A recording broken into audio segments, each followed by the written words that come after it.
para empezar, me gustaría que por favor abran sus chats, ¿no? Sé que al final pueden abrir su micrófono, pero que podamos responder algunas de estas preguntas que a mí me interesan saber, ¿no? Para ver si es que tengo que hacer algún cambio en la presentación, en el momento de lo que había pensado yo conversar con ustedes. Uno es, ¿sabemos algo sobre el déficit de atención e hiperactividad? ¿No? Sí, no, simplemente. ¿Conocemos a alguien que lo tiene? Sí, si es así, me pueden decir si es su hijo, su sobrino, etcétera. Otra pregunta que me gustaría que contesten es, ¿crees que es un impedimento para estudiar, para tener buenas notas en la escuela? ¿Sí? Y por último, nos comparten las edades de sus hijos. Cualquiera de estas preguntas podrían ustedes contestarlas. Voy a abrir mi chat acá para ver si alguno puede contestar. Sobre todo podríamos ver la segunda y la cuarta, ¿no? Si conocen a alguien que tenga este déficit y también las edades de sus hijos para que nos podamos enfocar un poquito más, ¿ya? Anímense a contestar. Yo les voy contando que tengo varios conocidos, en realidad, que tienen el déficit de atención e hiperactividad. También no es el tema de esta charla, pero es también algo muy interesante, que es la dislexia. La dislexia también puede tener trastorno de atención o también puede tener hiperactividad. Mi sobrino, hijo de mi hermana, es disléxico y es uno de los niños más inteligentes que he visto. Así que por eso les digo que estos temas me interesan mucho. A ver, anímense a escribir para ver si lo que hemos preparado realmente podría ser interesante o más interesante para ustedes. Okay. En la medida que vamos avanzando, también podrían ir escribiendo. Me interesa mucho saber las edades de sus hijos. Creo que la mayoría estamos muy alineados con los chicos que son preescolares o en primaria, más fácil, y a veces en secundaria no nos damos cuenta si realmente hay hiperactividad o algún trastorno. Qué bueno, Carlos, que conoces algo del tema, ¿no? Si alguno se anima a darme alguna idea más, sería genial. Entonces, vamos a empezar. Bien. El trastorno de déficit de atención, ¿ya? Y de hiperactividad, o algunos les dicen atención y concentración, o solamente atención y hiperactividad, ¿ya? A ver, ¿alguien me escribió? Ya, tienen hijos de 7, de 8 años, se sale del aula de clases alguno, son muy intranquilos, ya están respondiendo. Ok, muy bien, entonces creo que esto los puede ayudar. Miren, a veces nosotros confundimos la intranquilidad, por así decirlo, hasta la palomillada que puedan haber, ¿ya? De forma coloquial, con un síndrome de hiperactividad. Vamos a ver cuáles son esas diferencias. La falta de concentración puede tener una base, como nos dice acá una de las personas que ha escrito, que uno de sus hijos quizás tiene falta de concentración, puede ser debido al déficit, a este trastorno, o puede ser también aparte, ¿ya? ¿Qué es lo que tendríamos que tener en cuenta? Cuando tenemos niños y adultos, porque hay muchos adultos, y les cuento que yo he trabajado con varios adultos que tienen problemas de atención y concentración, aparte de hiperactividad, ¿ya? Tienen problemas para prestar realmente atención, pero una de las claves en este trastorno específico son las conductas impulsivas. Es ahí donde tenemos que tener la clave. A veces nos enfrentamos con niños que, por ejemplo, son buenísimos de corazón, son súper compasivos, son amorosos, son muy buenos amigos, conversadores, y de pronto pueden tener unos arranques, una impulsividad increíble, y los papás, madre o padre, dicen, no lo entiendo, porque es tan noble, es tan bueno con todos, y de pronto revienta y puede hasta tirar cosas, ¿no? Esa es una conducta impulsiva, ¿ya? Y les comento, mientras más pequeños somos, más impulsivos podríamos ser. A medida que vamos creciendo, vamos modulando nuestra conducta y obviamente vamos controlando la impulsividad. Lo que pasa con el TDAH es que en realidad no se modula fácilmente la conducta impulsiva, ¿no? No piensan a veces antes de reaccionar. O sea, esa parte que estamos ahí dándole vueltas a cuál va a ser la consecuencia, etcétera, no la están pensando en ese momento. Ahora, hay que considerar algo muy, muy importante. A veces, cuando las personas en la parte de la escuela, por ejemplo, no están preparados con los conocimientos, a veces etiquetan o catalogan a los niños que pueden ser muy inquietos o que pueden tener un cierto grado de distracción por aburrimiento, como el TDAH, y no necesariamente está cayendo en ese punto. ¿Ya? Y el otro punto que hemos visto, y que en realidad a veces en consulta privada vemos cuando hay problemas de autoestima, es que a veces sí se tiene este trastorno y simplemente en la escuela no se les ha tomado en cuenta y se les ha tratado como el irresponsable o el no muy habilidoso, ¿no? Y el niño lo termina interpretando como que no es muy inteligente. Y no tiene nada que ver. La inteligencia no tiene absolutamente nada que ver con este trastorno. Podemos tener hijos realmente brillantes y geniales, ¿ya? Y tener el trastorno, el TDAH. ¿Ok? Eso es algo importantísimo que lo tienen que tener en cuenta. Ahora, ¿tiene cura? No, no tiene cura. O sea, no es que vamos a deshacernos de ese trastorno. No, pero sí se puede controlar. Y se va a controlar de diversas formas. Uno, por la propia maduración del niño, va a ir avanzando, ¿no? Pero otro es que tenemos terapias individuales, terapias muy focalizadas y en algunos casos, cuando es necesario, también terapia medicamentosa, o sea, médicos, ¿no? Un neurólogo que pueda recetar ciertos medicamentos que ayuden al niño a controlarse o a poder prestar atención. O sea, hay diferentes cosas que se tienen que hacer, pero la terapia conductual y de aprendizaje es importantísimo cuando hay este tipo de trastornos.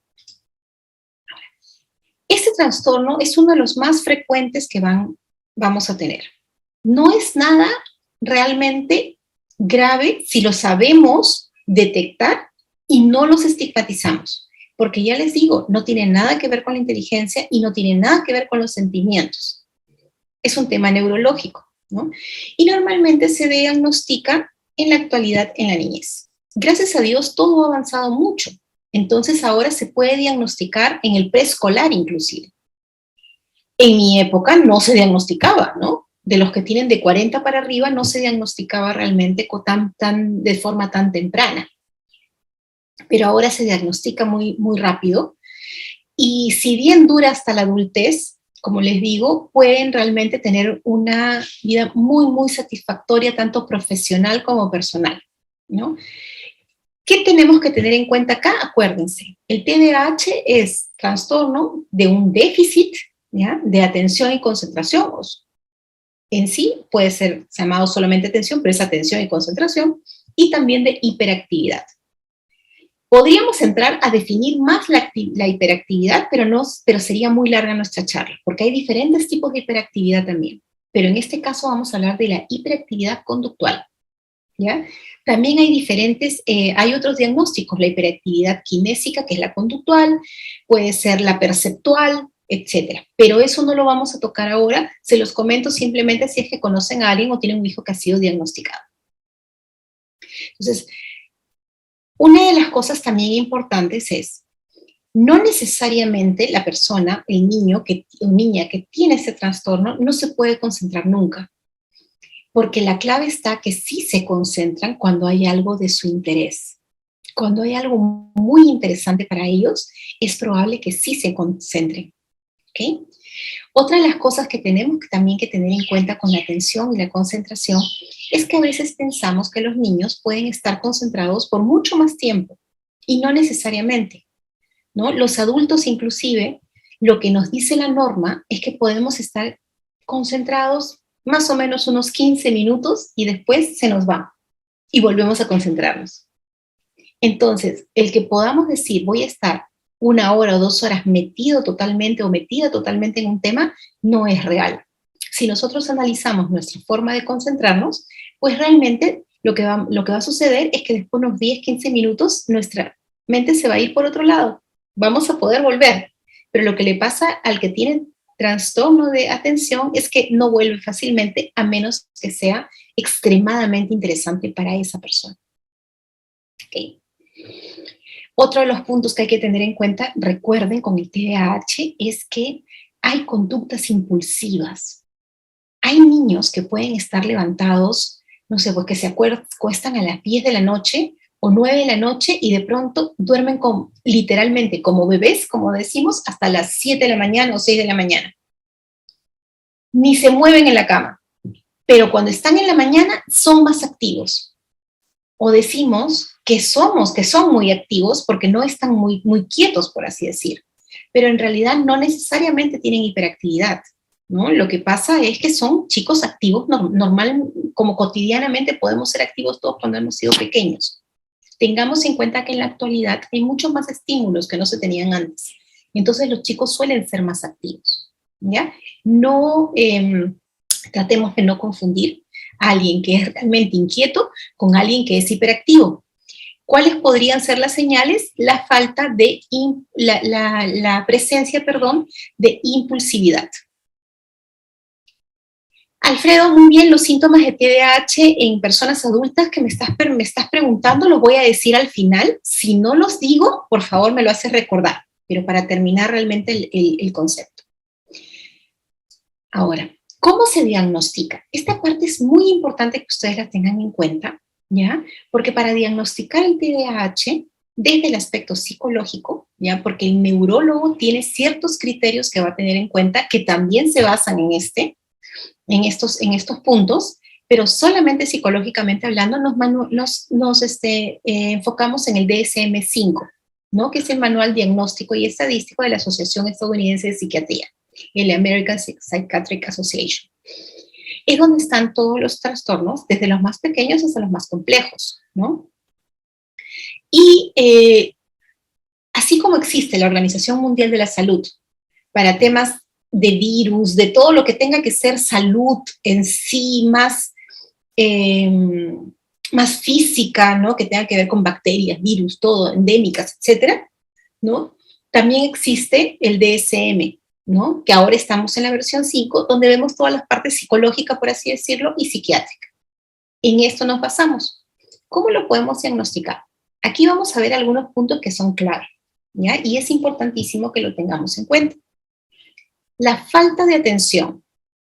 Y aquí es 6 o más síntomas de falta de atención para niños de hasta 16 años de edad, o 5 o más para adolescentes de 17 años de edad o más y adultos, ¿no? Y estos deben de presentarse durante al menos 6 meses, ¿no? Siendo inapropiados para el nivel de desarrollo de la persona. Vamos a ver, ¿cuáles son esos inapropiados? Por ejemplo, a menudo no logra prestar adecuada atención a los detalles o comete errores. Aquí ya estamos entrando porque estos puntos también se pueden aplicar para los adultos, para la pregunta que me hicieron, ¿no? Los errores. Puede ser en actividades escolares, en el trabajo, en otras actividades. Problemas para mantener la atención en tareas o actividades también recreativas. Si pensamos en un niño o una niña que está jugando con otros compañeritos y de pronto se le va y no presta atención a las indicaciones. Esto es a menudo, es continuo. ¿Qué pasa con los adultos? Estamos en la universidad o estamos trabajando y no mantenemos la atención en tareas específicas, nos cuesta muchísimo. O a veces es el típico que le dicen el procrastinador, ¿no? ¿Cómo procrastina? Lo deja todo para último momento.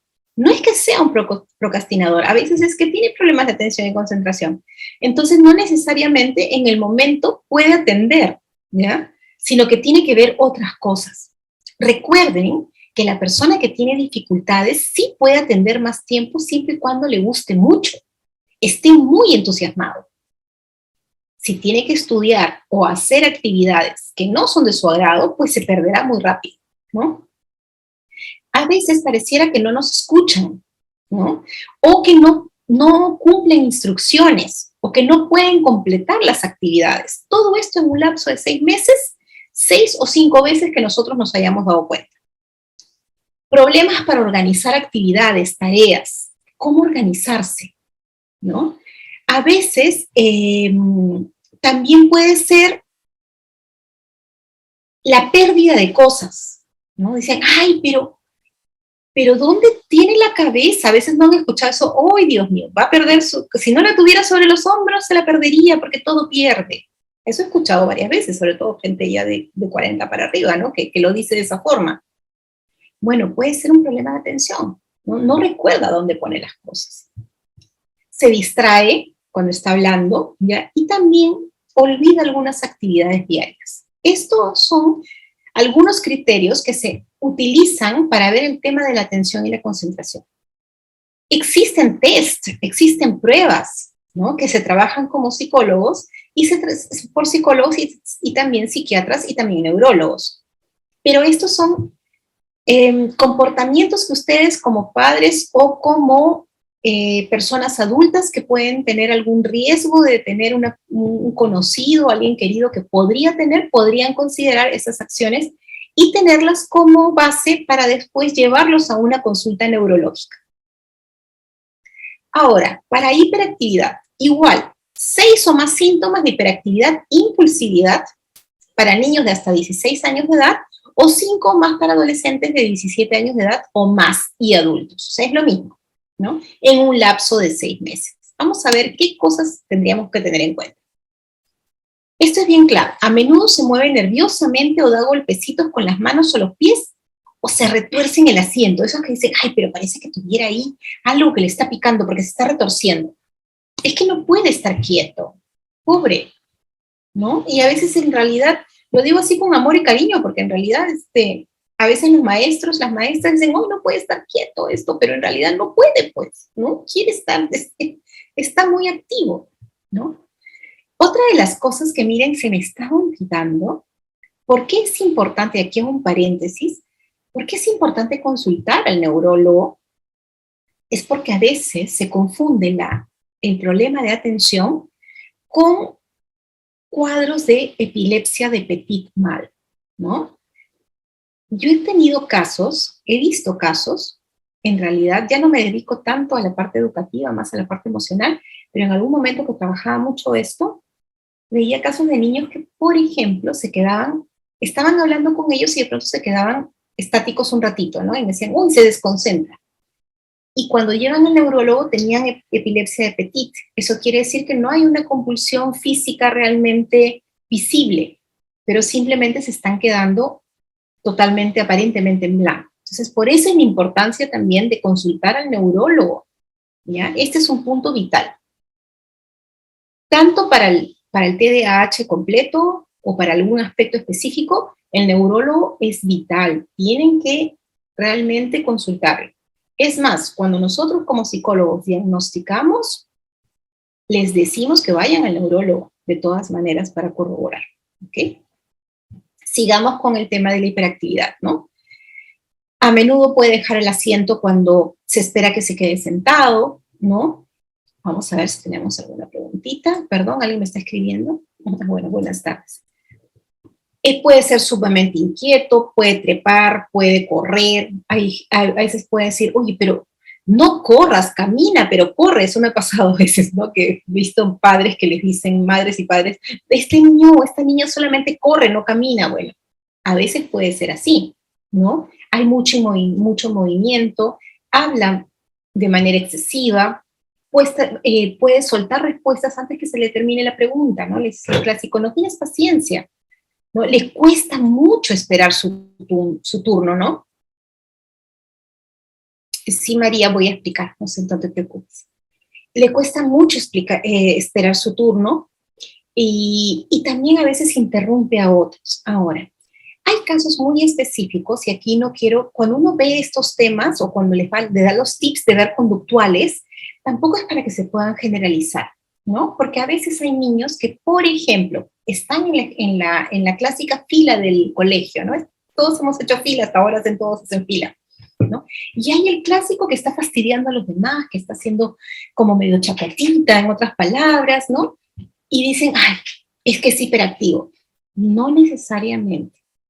Tienes que tener varios criterios, porque a veces lo único que sucede es que quizás no tiene muchos amigos, y los niños muy pequeños, sobre todo cuando son pequeños en una infancia temprana o primera infancia, lo que hacen es tratar de llamar la atención de esa forma y no se dan cuenta que así se alejan más, ¿no? Entonces hay otras cosas que se tendrían que tener en cuenta. Acá tengo una pregunta muy interesante que nos dice, buenas tardes, ¿el TDAH tiene relación con el autismo? No, son trastornos totalmente diferentes, totalmente distintos. El autismo sería una charla totalmente completa y en este caso sí tendríamos que traer a un especialista en autismo. Yo les daría la base, pero en realidad hay especialistas en autismo, solo en autismo, ¿no? Ahora, también hay que tener en cuenta que uno se tienen que cumplir ciertas condiciones, ¿no? Varios de los síntomas de falta de atención o hiperactividad se presentaron antes de los 12 años de edad. Esto es algo cotidiano, ¿ok? Se presentan en 2 o más contextos, ¿no? Porque a veces pasa esto, les cuento. Y me ha pasado con personas muy queridas, ¿no? O sea, amigas mías que a veces hemos conversado y me dicen, oh, tenía una amiga que era muy graciosa que me decía, este es un hipócrita. En el colegio, en la escuela, es un ángel de Dios y viene a la casa y mira todo lo que hace. Me lo decía de forma graciosa, no me decía un hipócrita. Ahí no hay hiperactividad, ¿no? Son otras cosas las que pueden estar sucediendo. Tiene un amplio control en realidad y sabe que en la escuela se tiene que comportar como debe ser, por así decir, pero en casa puede ser de las suyas, ¿no? Entonces es diferente, tiene que ser en 2 o más contextos, ¿ok? Hay indicios claros de que los síntomas interfieren con el funcionamiento social, escolar, laboral, ¿no? Reducen la calidad. En realidad, otra de las cosas es que no están asociados a episodios psicóticos, esquizofrénicos, etc. No tienen nada que ver, ¿ya? Es otro contexto. Vamos a ver si hay alguien más. Ahora, hay tipos de trastornos también. Voy a ver tiempo. Tipos de trastornos, ¿no? Puede haber una presentación combinada en lo que haya falta de atención, hay hiperactividad, hay mucha impulsividad, o puede haber solamente falta de atención, o puede haber solamente hiperactividad. Ahora, lo que es importante es que con el paso del tiempo también puede cambiar el trastorno y pueden tener más afección en algunos lados, ¿no? Tanto en la atención y la concentración o en la hiperactividad. Por esto es de vital importancia el consultar a un neurólogo. Ahora, cuando nosotros hablamos de TDAH, hablamos también a veces de medicación, ¿no? Y hay muchos padres y madres, muchas personas que no les gusta la medicación o prefieren no tomarla. Hay casos y casos, ¿sí? Conozco casos en realidad de chicos, por ejemplo, de adolescentes ya, que solamente toman medicación cuando están en semanas de exámenes, o que solamente toman medicación cuando están en la escuela, cuando están de vacaciones no, ¿no? Todo esto se tiene que ver médicamente. Médicamente, no somos, los psicólogos no estamos aptos para ver la parte médica, ¿ya? Y es la parte de la medicación pura, ¿no? La alopatía. Eso tienen que verlo siempre con el doctor, a la par de la terapia psicológica o la terapia de aprendizaje. Con esto les puedo decir que realmente van a estar toda la vida con terapeutas o terapistas, no. Pero hay un momento en el cual, sobre todo en el inicio, que puede ser muy importante que haya un proceso terapéutico, ¿ya? Para que se les enseñe a manejar conductualmente, ya sobre todo el tema de la hiperactividad, o que se les pueda dar ciertos ejercicios que, aunque tengan el trastorno, puedan realmente mejorar su atención y concentración. Ejemplos podemos tener varios, ¿no? Y podemos hacer realmente cosas en casa que pueden ser sencillas, pero lo mejor es que un especialista los pueda ayudar. ¿Qué podemos hacer en casa? Ejercicios para recordar nombres, a veces cuando ya están leyendo, cuando ya saben leer y todo, hacer concursos entre todos, con listados de cualquier cuento y que cuenten todas las letras A, todas las letras E, todas las vocales. Los obligan a concentrarse. ¿no? Y cosas así, concursos entre ustedes, ¿no? Entre la familia, y todo eso va a ayudar definitivamente a la terapia que les pueden estar dando. Entonces, ¿cómo podemos ayudarlos en casa? En definitiva, podemos hacer varias cosas. Ya les he adelantado que podemos hacer juegos, concursos en los cuales podríamos ayudarlos a focalizar su concentración. Pero una de las cosas importantísimas que necesitamos, sobre todo cuando hay un trastorno de déficit de atención e hiperactividad o hiperactividad, son las rutinas. Y en otra charla que hemos tenido hemos hablado de las rutinas. Las rutinas son importantísimas porque ¿qué pasa? Si tenemos el TDAH, entonces lo que vamos a tener es dificultad para organizarnos también. No nos vamos a saber organizar. Y si no sabemos organizarnos o no podemos tener un caos. Entonces, los adultos tenemos que ayudarlos, a los chicos, a tener rutinas. Y eso nos va a permitir organizarse después. Rutinas para trabajar, para hacer las tareas, para los alimentos, para la limpieza que tengan que hacer de X, del hogar, etcétera. También su limpieza personal. O sea, todo esto tiene que tener una rutina. Recuerden que para los niños es vital tener rutinas. No exageradas, ¿no? Pero sí rutinas tenerlas, porque les da seguridad. Y para las personas, para los chicos y chicas que tengan TDAH, pues tendrán que tener rutinas porque para ellos es mucho más importante. ¿Okay? Esa es una de las cosas que como padres y madres pueden hacer. Otra de las cosas que tendrían que hacer es premiar las buenas conductas, pero premiar las buenas conductas con cosas muy sencillas. ¿Okay? En lo personal, yo no estoy muy de acuerdo con los premios y castigos. Esa parte tan conductual no es que me guste tanto. Pero si tenemos este trastorno, en realidad sí deberíamos utilizar esta parte conductual del premio. No estoy hablando del castigo, del premio. Yo voy a premiar cuando algo se ha terminado, cuando algo ha hecho sumamente bien, cuando se ha esforzado, porque le voy a ir reforzando su conducta. Y aquí viene el punto. ¿Qué tipo de premios le voy a dar? ¿Le voy a comprar algo? No. Pues sí ser, por ejemplo, ¿no? Pueden salir al cine ahora que ya se puede salir, etcétera. Pero tienen que ser premios que sean más que nada más emocionales. Mucha felicitación, una torta que se haga en casa, algo que le guste, ¿no? Cosas por el estilo que los vayan ayudando realmente a fomentar su autoestima y a decir, bueno, lo que he hecho ha sido provechoso, ¿no? Otro de los puntos es que tenemos que agendarles actividades para el día. No basta solamente con la escuela, el colegio, ¿no? Tenemos que tener, sobre todo cuando están de vacaciones, actividades. Su día tiene que estar cronometrado, en otras palabras. Debemos decir, bueno, estoy exagerando cuando digo cronometrado, ¿no? Pero digo, tiene que tener actividades, porque no los podemos dejar a ver qué hacen ellos solos en casa. ¿Ya? Tenemos que ayudarlos a tener esta estructura. Esto es de vital importancia. Otra de las cosas que nos va a ayudar muchísimo es tener un ambiente sólido en casa, ¿no? Que los padres estén totalmente alineados, que estén en excelente comunicación, que no se desautoricen, ¿no? Que ese alineamiento es vital, ¿no? Otro de los puntos para los que tienen este trastorno, pues, es estar en un colegio con poco alumnado, ¿no? A veces hay colegios que todavía en la actualidad tienen de 35, 40 por salón. No aplica. De ninguna manera. Tienen que ser de mucho menos alumnado porque así los maestros se van a poder concentrar en ellos, ¿no? Otro de los puntos es que se tienen que involucrar muchísimo y aprender todo lo posible sobre el TDAH como padres y madres.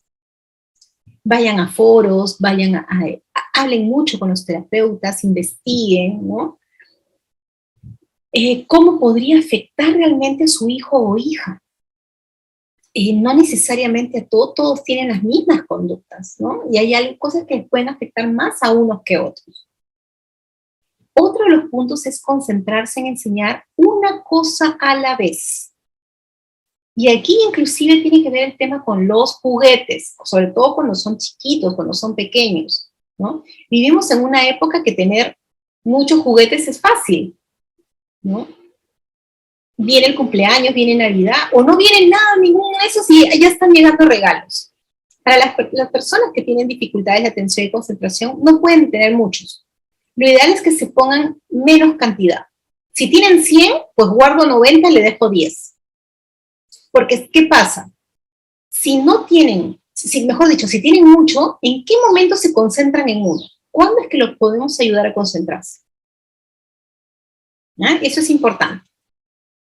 Otro, trabajar mucho con la escuela, ¿no? Trabajar muchísimo con las psicólogas, los psicólogos, los maestros, maestras, cómo va el avance, qué está pasando, qué dice el doctor, qué dice el terapeuta, etcétera, ¿no? Conectarse con otras personas y también buscar apoyo e información, ¿no? Y otro de los puntos importantes, aparte de consultar al neurólogo, es averiguar si ustedes también han tenido, como padres o madres, TDAH, ¿no? La vez pasada estaba viendo, hay una pareja de influencers que he visto en TikTok, en realidad, de una chica que decía que habían diagnosticado a su niño con autismo. Y ella se había dado cuenta que en realidad también era autista, pero hay grados, ¿no? Y fue muy lindo lo que comentó, ¿no? Ella recién adulta se dio cuenta después de todo que también era autista, pero un grado menor. Y a veces nos pasa, podemos tener diferentes grados, ¿no? De problemas de atención, concentración o hiperactividad. Y bueno, si analizamos, a lo mejor también lo hemos tenido, ¿no? Y eso nos permite poder comprender qué es lo que podría estar sintiendo. Los adultos, pues los adultos a veces también tienen TDAH, ¿no? Y son adultos que normalmente han pasado la vida un poco difícil, por así decirlo, que a veces los han catalogado de malcriados, de irresponsables, etcétera. Sobre todo cuando ya tienen 30 y tantos, 40 para arriba, se dan cuenta. Hay varios casos de personas que lastimosamente en su época no se tenía tanto conocimiento y se les trataba como rebeldes o como demasiado impulsivos, nada más, y no se daban cuenta que tenía ese trastorno. Y pensaban, les bajaba la autoestima y pensaban que no eran muy habilidosos. Y después uno les hace una prueba de inteligencia, salen brillantes, ¿no? Entonces, ¿cuáles son los puntos de los que ya están trabajando? Acuérdense lo mismo que hemos hablado. ¿Le cuesta trabajo realmente concentrarse en lo que no le interesa? ¿No? Tiene dificultades de organización, a veces puede ser un poco impulsivo, ¿no? Todo esto que hemos podido hablar en un trastorno, en un lapso de 6 meses, si se da de 5 veces a más, entonces lo más probable es que sí tenga es el TDAH, ¿no? Los adultos que ya tienen el trastorno, en realidad de atención, aunque suena así medio desesperanzante, ¿no? Que no hay mucha esperanza, no es algo, como les dije al inicio, que se va a curar, no se va a curar, pero sí se puede comenzar a mejorar. Entonces, ¿qué es lo que podría hacer un adulto? También podría optar por la opción de tener una terapia de atención y concentración, que también existe para adultos, en donde se pueden hacer ejercicios similares a los que hace con los más chicos, ¿no? Lo otro es tratar de trabajar herramientas que estén enfocadas a la organización del tiempo, ¿no? Organización del tiempo, trabajar mucho con agendas, ¿no? Y hay algunas herramientas tipo las matrices urgente versus importante, ¿no? Que se pueden trabajar para las personas que tienen déficit de atención porque los va a ayudar a ubicar sus actividades en cuadrantes y ver en dónde realmente tienen que darle mucho más empuje, ¿no? Eso es bien importante. En algunos casos hay adultos que también toman alguna medicación, dependiendo del nivel, dependiendo del caso, ¿no? Lo principal es ir al psicólogo y al neurólogo. No necesariamente se tiene que ir al psiquiatra, el psiquiatra también lo puede diagnosticar. Pero en realidad uno piensa en psiquiatra porque, claro, es el manual de psiquiatría, pero es que engloba todo, ¿ya? Pero es psicólogo y neurólogo. Son los dos los que tienen que dar el diagnóstico. Primero se va normalmente al psicólogo y el psicólogo emite un informe que va a leer el neurólogo y el neurólogo hace todas las pruebas y van a ahí tener el resumen, por así decirlo, de todo ya completo. Pero acuérdense que No podemos tener el diagnóstico si no hay esos dos, ¿ok? Psicológico y neurológico. Ahí depende del chico en realidad, ¿no? Lo virtual puede mejorar la atención y la concentración siempre y cuando sean juegos o actividades muy, muy específicas que están realizadas para eso, ¿no? Un ejemplo, el famoso Buscaminas del año del Rey Pepino, como decimos de hace mucho tiempo, fomenta la atención y concentración. Pero las personas, los chicos que tienen dificultades de atención y concentración, al tener las clases en línea, de hecho les ha tenido que ir un poquito mal, porque es más complejo. Porque lo que estamos pidiendo es un nivel de atención mayor al que normalmente tenemos en un aula de clase, ¿no? Entonces, sí, de hecho, tienen que haber tenido dificultades. No es que lo fomente así nomás. ¿Qué podría fomentar? Perdón, ahí sí, miren, me estaba pasando algo. Hay algunas clases didácticas como juegos o como cuentos. Eso sí puede ser porque lo ven como una historia, pero la clase de maestro, maestra y el niño o niña ahí es muy difícil. Es bien difícil si se tiene el TDAH.